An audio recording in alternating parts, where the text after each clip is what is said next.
Happy Thursday. It's a busy Thursday, too. Oracle goes country. Docker Hub has another security surprise. And AI insecurity, security, I don't know yet. You're watching Techstrong Gang.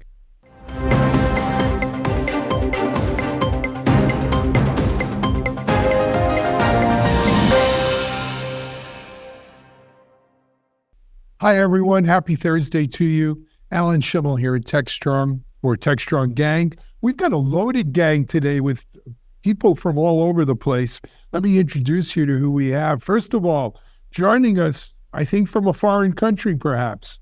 Canada anyway. It's our resident cyber expert, the one and only Chris Blask. Hey, Chris, good to have you on. Good to see you, folks. Are you in Canada now, or? I'm in Canada, yes, in the studio in Canada, yes. Fantastic. Thank you, Chris.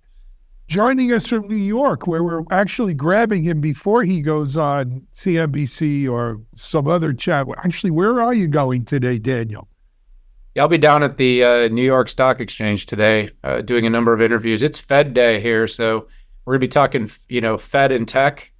And then I'll be all over the city because it's been a big wave of tech earnings. And of course, I think we'll talk a little bit about one of those big names that isn't reporting this week, but one of the big clouds for sure. Sure.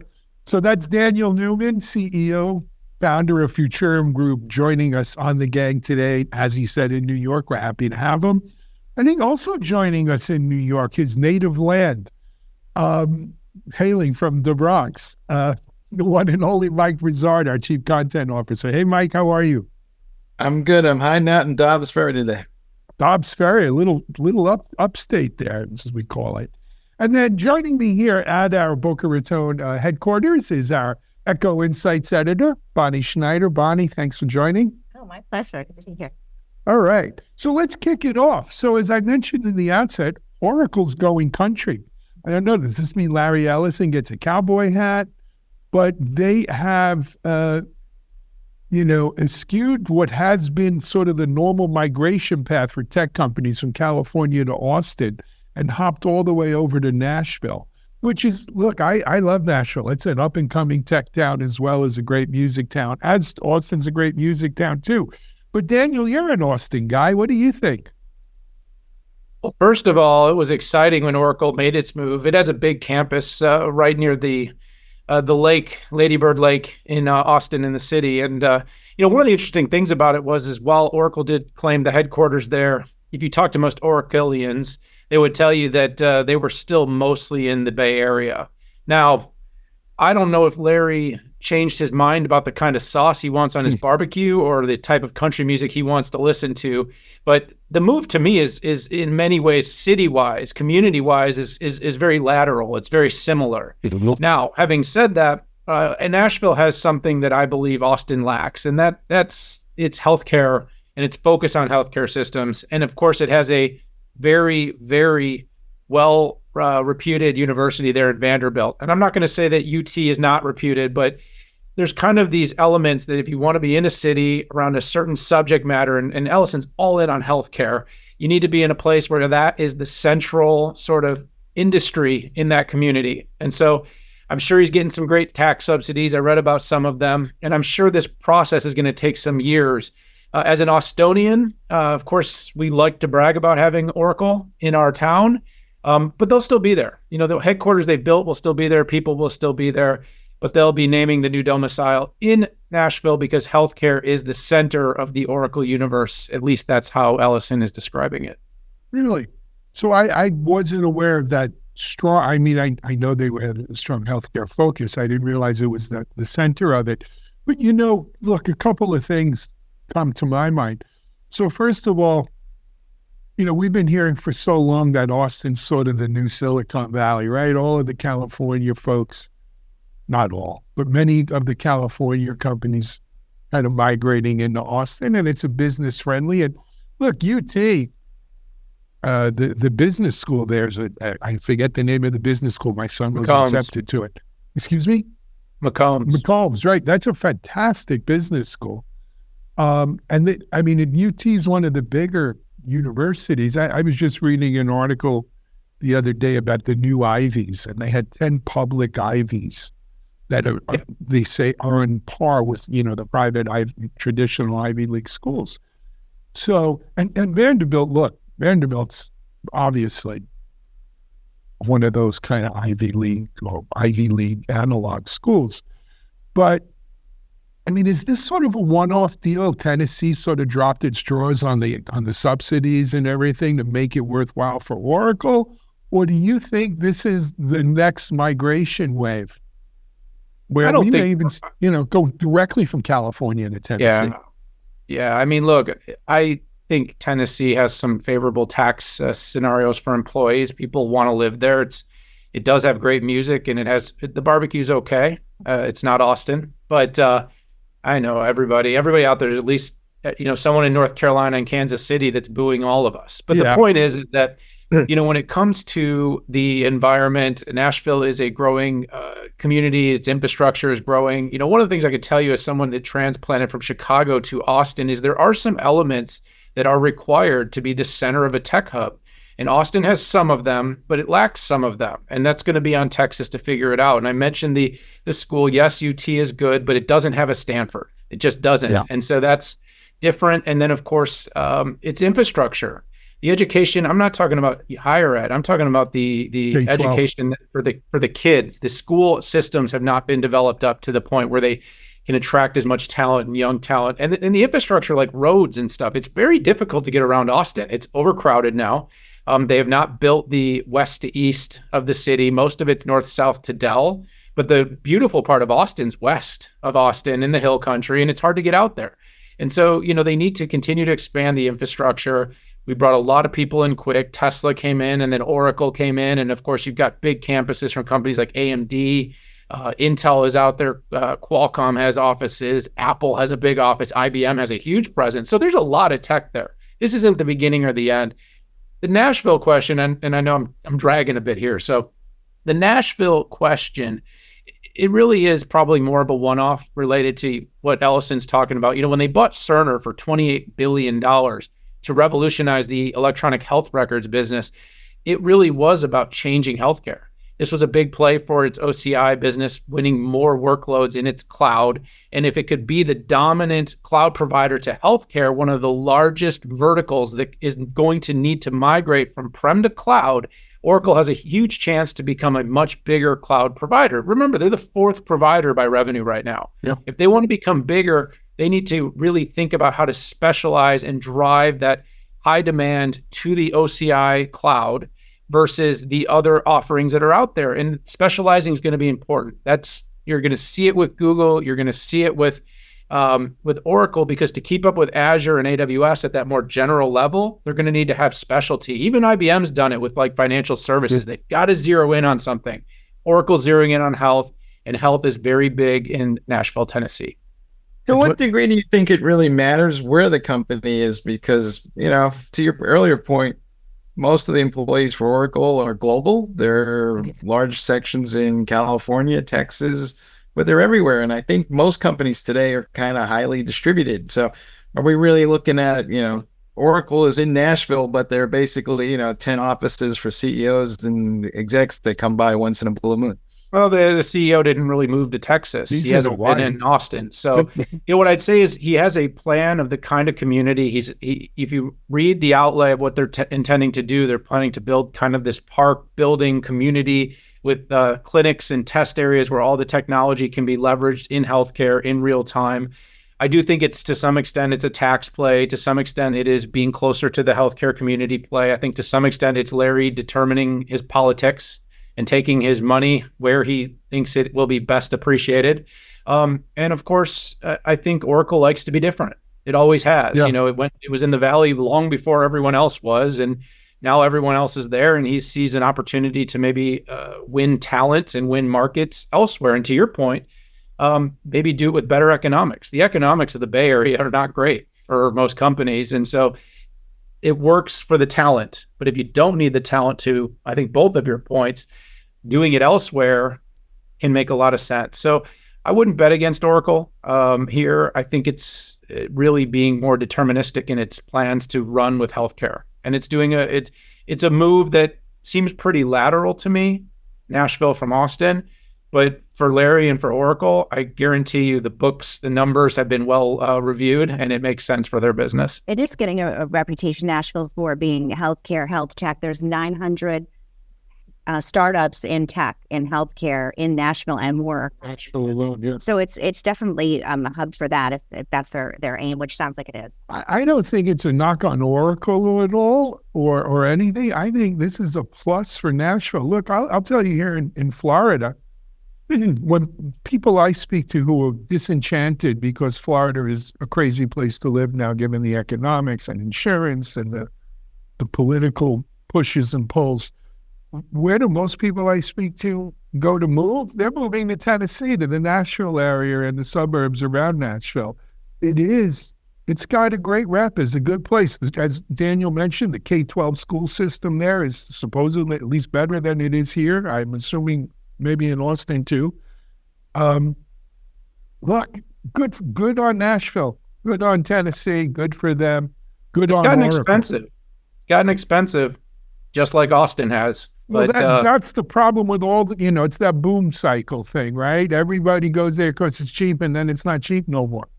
And, Right. Florida's a great example of it as well.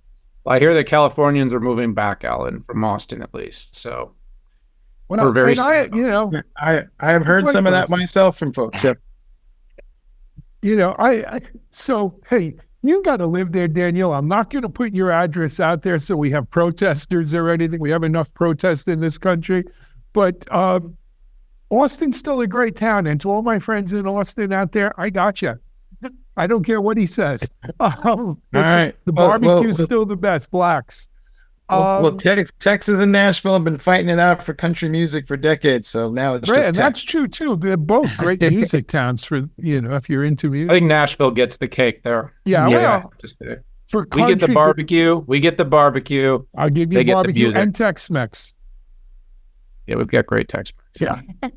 But anyway, and look, UT's in the SEC now. They'll be playing Tennessee all the time. So it'll make for good football. I think we're going to call a break here on our Oracle news. Daniel, I know you have to run down to the stock exchange. Thanks for stopping by today.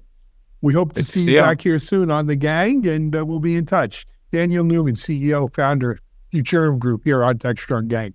We're going to take a break, and we're going to come back with some security surprises on Docker Hub. Stay tuned.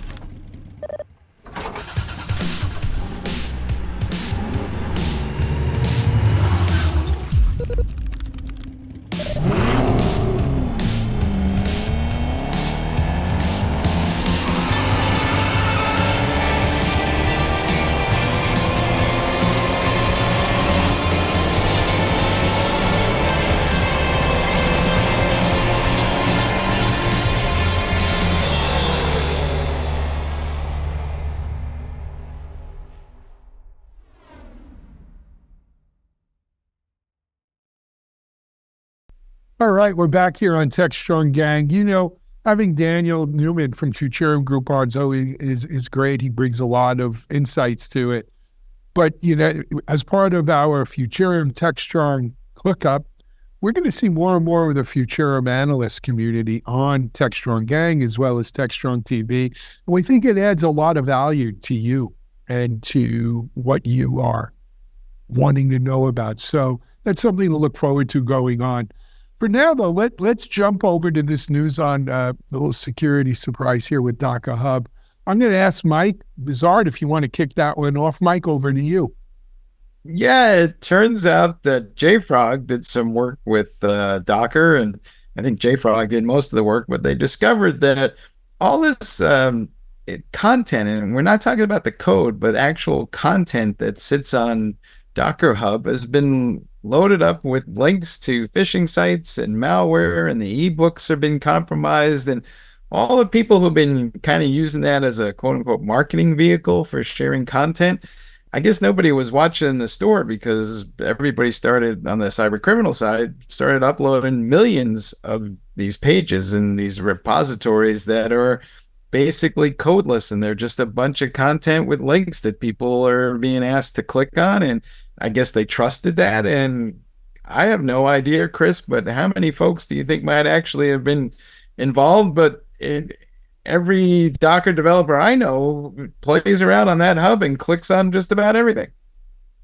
Yeah, the short answer is sort of all of them, right? And I'm thinking about what comments you and Daniel made about the Oracle move to Nashville. And it's, I'm in the midst of a move. I'm unpacking all sorts of old things. My Apple IIc is running upstairs, right? And when we think about Silicon Valley, it was apples, literally apples before that. I mean, we're old enough. When we were kids, Silicon Valley wasn't Silicon Valley. And then it was, and then Austin. When I remember these same conversations you guys just had about Nashville, about Austin. Austin, really? Yeah, and now it's Nashville. And these things just evolve, right? And it's,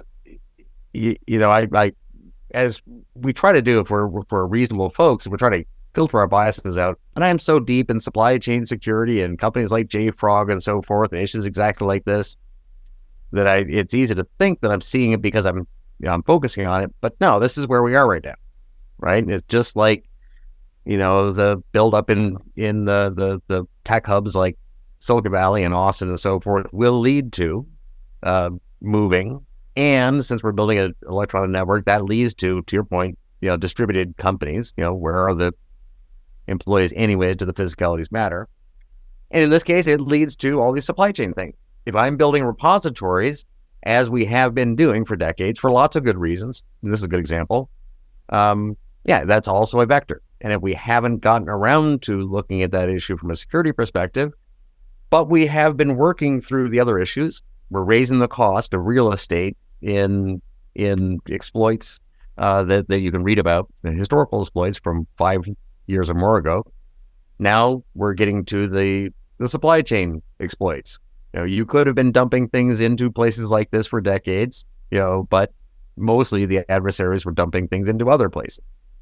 Last couple of years, as always, the adversaries are ahead of us, and they've been doing things like XZ and like this, and we should expect to find this around.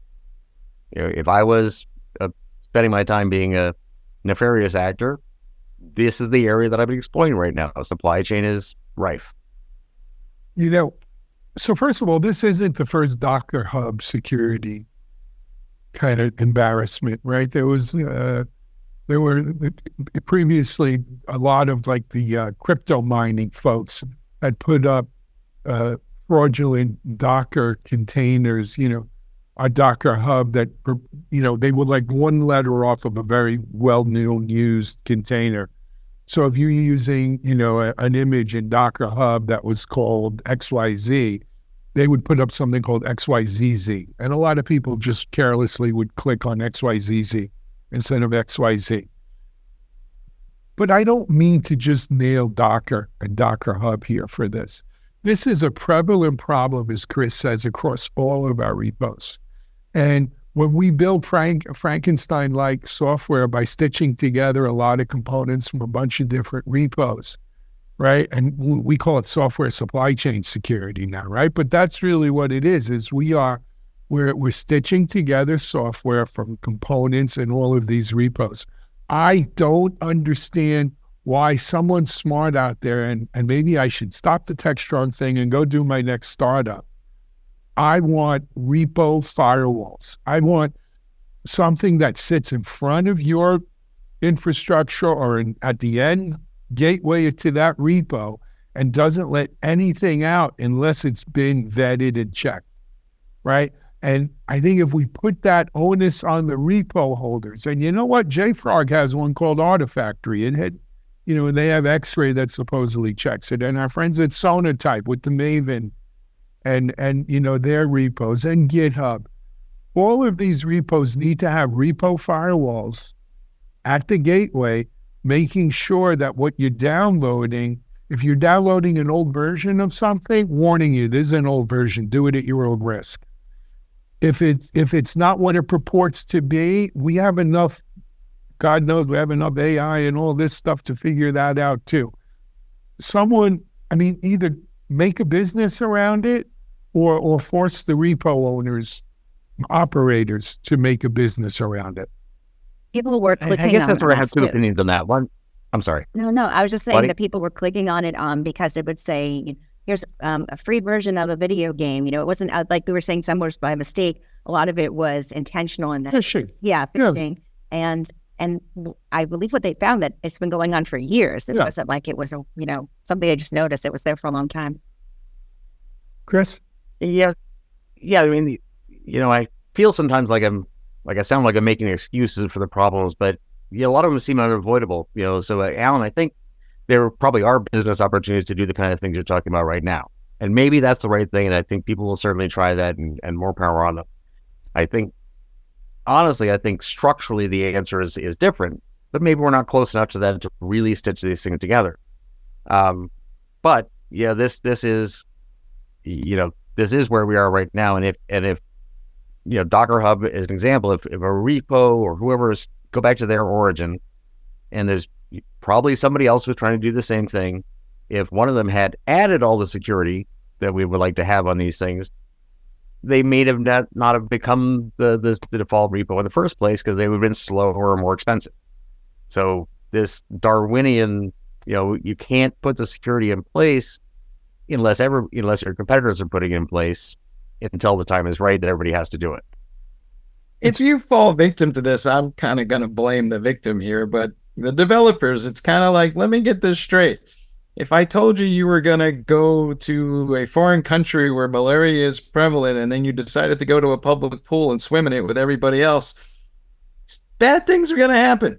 And people got to be more careful about what they're doing and thinking about it. I get that Docker Hub has a responsibility here, but it's still a public repository. And these days, anything that is a public anything, you need to be really careful about using it. I'm not saying you should be incredibly paranoid, but you need to be careful and think it through. It seems like a lot of people are not. They're just kind of like, woo, there's a thing here, I'll just click on it, and not realizing they have a responsibility to the organizations they work for to not click on stupid stuff. So personal responsibility, a new political position by Mike Bizarre out here. Look, I don't think, even if it's a quote unquote a public repository, I think the repository owners still have some responsibility to take the junk out of there. You know what? You can knock Apple all you want, but when I go to the Apple store, I'm assuming that those apps have been vetted, that I'm not downloading malware. And when I do, all hell breaks loose, right? Everybody comes down. Same thing for the Google Play Store, though it's probably a little bit more open than the Apple Store.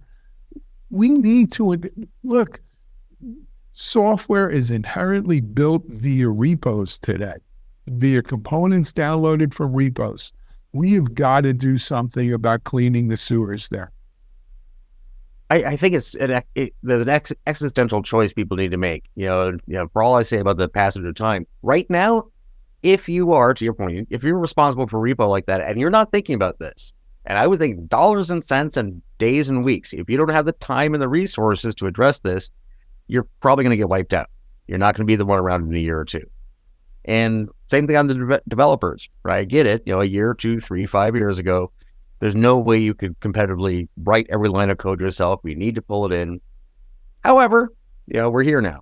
If you aren't right now thinking about what this means, how do I put it in place in a realistic time frame and a realistic cost of dollars and resources, you're not going to be the one around in a couple of years either. I don't disagree. I think that's true too. So there is a little bit of buyer beware or downloader beware. I just, as I said right from the beginning, guys, I don't understand. This is a business problem that needs to be solved. Why hasn't some smart entrepreneurs solved it? I think there's money to be had here. So, look for my new startup soon. The repo wall. Are you going to be repo man? Is that how that's going to go? Maybe I will be the repo man. You bet. There's a new sheriff in town cleaning up repos. But, it's just too big a problem. I mean, this latest one is, I don't think it's only one facet of the problem with repos. A lot of it is also just downloading outdated versions of components and stuff. I don't, we need to lock that down a little better too. Then there's other, not just, click schemes like this, but true malware that people download and turns zombie computers for mining and stuff and ransomware. It's too big a problem. We can't just kind of turn the other cheek anymore. This needs to be solved, and it's something that can be solved. It's central to the software supply chain security issue. Anyway, I guess that's going to be the last word on that one. We're going to take a break here on Techstrong Gang. We're going to be back about more insecurity. I'm Bonnie Schneider, sustainability contributor to the Techstrong Group. I'm excited to introduce you to a groundbreaking new initiative from Techstrong Research, the Sustainability Pulse Meter. The Pulse Meter offers valuable insights into how environmental responsibility factors into tech purchasing decisions for key players in the industry. Position your company as a leader in the industry and differentiate from your competitors with the Sustainability Pulse Meter, offered exclusively from Techstrong Research.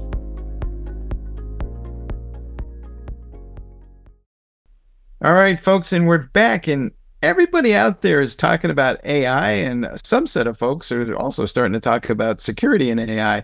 And we recently saw the NSA is calling for folks to follow some best practices for implementing AI. And at the same time, there's the other folks over at NIST. And if you don't know who NIST is, they're part of the Department of Commerce, and they do a lot of work on IT frameworks. But they came out with some guidance about how those frameworks should be built. And our friend Chris here is pretty close to all these guys, and a lot of vendors, of course, are starting to implement those guidelines. So we saw Sysdig do something similar along that line, and I expect there'll be about 100 more of these in the next weeks ahead. But Chris, what is going on here with the U.S. government and security? It seems like they're much more active than ever, but there's a lot of acronyms, and I don't know exactly who does what, and maybe you might want to sort this out a little bit for us. Yeah, I'll approach this with my traditional Pollyanna optimism. I think it's going quite well, frankly. I spent a lot of time with folks who are older than me, who were the first ones to brief Congress and so on and so forth.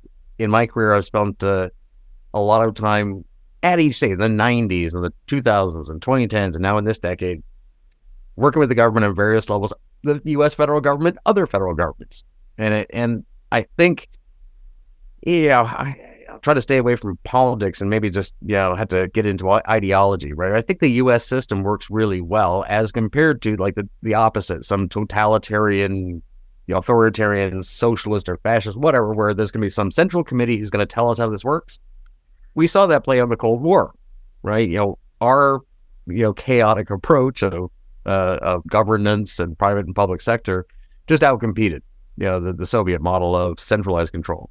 And I think this issue sort of plays out the strengths and weaknesses, but I would say the strengths of this model, where today the public-private and private-public working groups that I'm involved with the Department of Homeland Security, particularly the Department of Commerce before that, same groups, are much more mature than they were, say, 20 and 30 years ago, where we're sort of naive. You look at the presidential directive that created the first Information Sharing and Analysis Center. And I finally just recently talked to someone who was part of the conversation that led to that executive order in the late 90s. And is a good example. So some private sector experts working with government sector folks saying, we need an information sharing analysis center that the private sector runs. So it gets written, and what happens is almost that, except 6 or 12 or maybe 100, depends how you count, ISACs were developed. And the public-private working groups that I'm involved with now, I think, are on average leveraging this model. The private sector has all the expertise, but we don't have the authority, and we don't always have the focus because we have to stay in business. The public sector has a lot of scope and responsibilities, but they don't have the expertise and flexibility. And NIST, the National Institute of Standards and Technology, is, someone will no doubt correct me in the comments, sort of a Cold War era institute, a National Federal Institute of Standards and Technology to come up with frameworks that are by and large generated by conversations with the private sector. Bringing a bunch of folks like you and I into a room and saying, all right, we're going to publish under the auspices of the government the general consensus of what the industry thinks right now. So fast forward all the way to this particular era, AI regulation. I'm confused, you're confused, and our peers are among the world's leading experts on this topic, and none of us can say exactly what the rules should be. So I think there's a good time for the public sector to step in with something, let them be wrong let us be wrong in their name, right? And we'll work through that, and we'll find the flaws, and we'll iterate back to what the right rules are. Because I don't know, do you know what the right rules for regulating AI are today? But I'm not so sure the public sector does either. I think that's something not a clue. Need to develop. Sorry. Here's where I see it, Chris. I'm from the government, and I'm here to help, right? The 8 scariest words in the English language.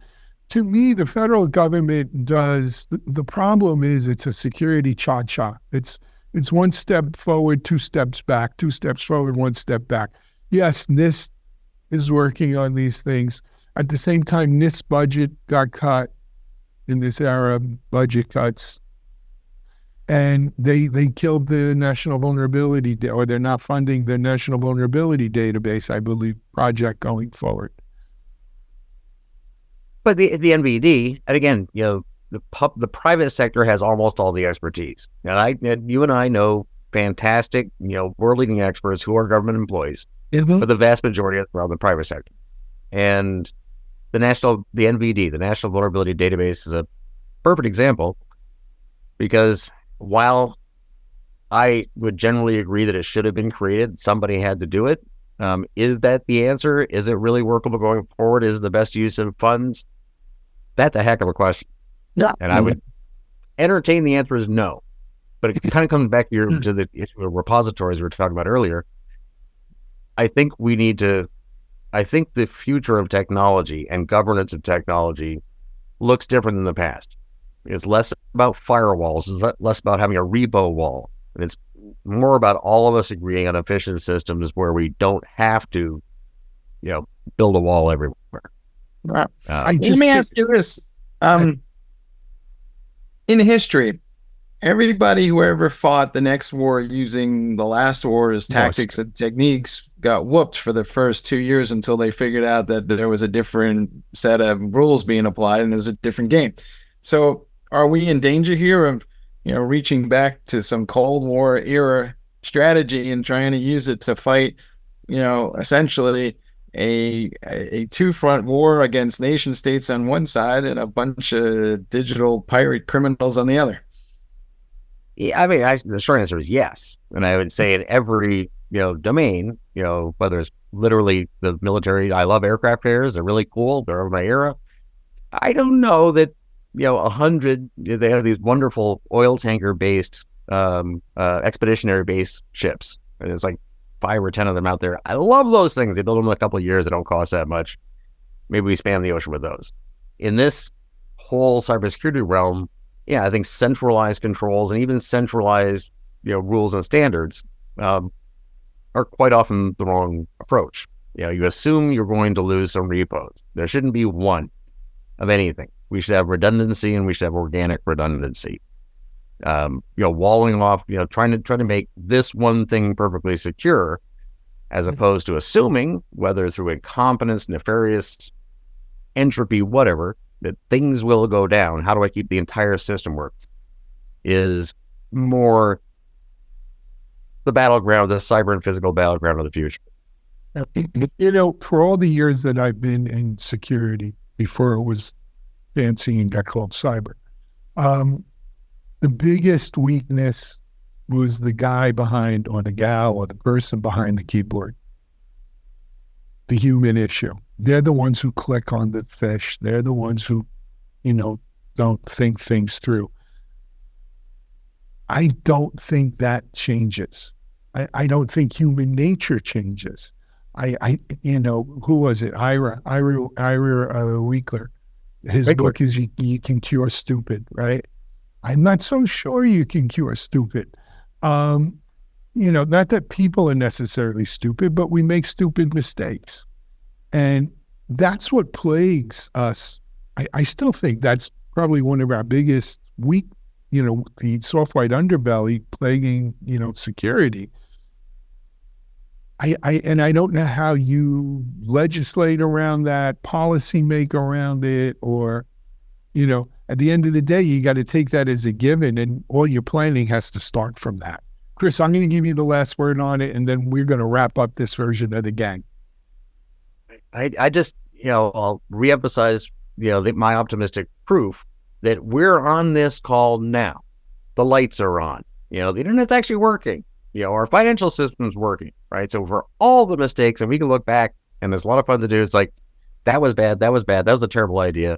We keep error checking in the right time and the right speed.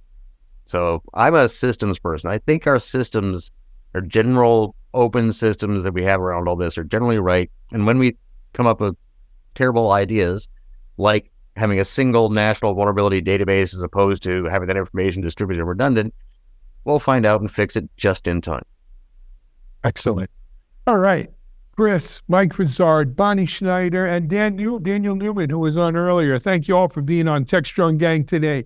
Thank you all for watching Techstrong Gang. No fresh Techstrong Gang tomorrow. We will be back Monday. Actually, we will be live at RSA conference next Monday. We're also going to be at ServiceNow next week. So lots of good stuff coming next week here on Techstrong TV. Stay tuned for the rest of Techstrong TV scheduled today. Until then, I'm Alan Schimmel. We're out.